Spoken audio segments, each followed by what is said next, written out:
Alright, in this video we'll be looking at different forms of a linear equation. One of the forms that we've already seen is y equals mx plus b. This is called the slope-intercept form.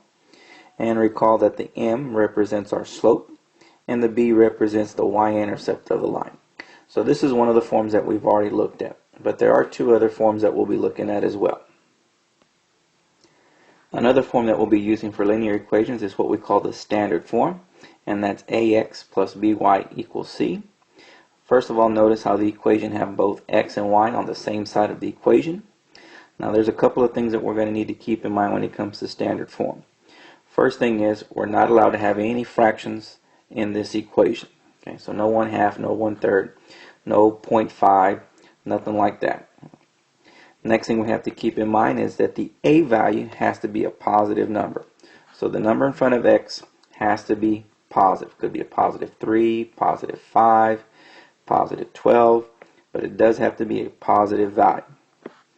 The next thing we have is a and b cannot be 0. Now when I say a and b cannot be 0, I'm referring to both of them being 0 at the same time. In other words, you can have a be 0, you can have b be 0, you just can't have both of them be 0 at the same time. So these are some characteristics of our standard form. So no fractions, the a has to be a positive number, and you can't have a and b both be 0 at the same time. So again, this is called the standard form. The third form of a linear equation that we'll be using is this one right here called the point-slope form, and that is y minus y1 is equal to m times x minus x1.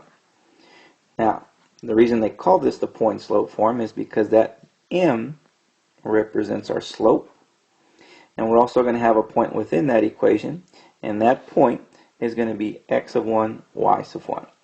So again, this is called the point-slope form, and again, the reason they call this the point-slope form is because m stands for slope, and we also have a point x1, y1. So these are the three different forms of a linear equation that we'll be using throughout this section.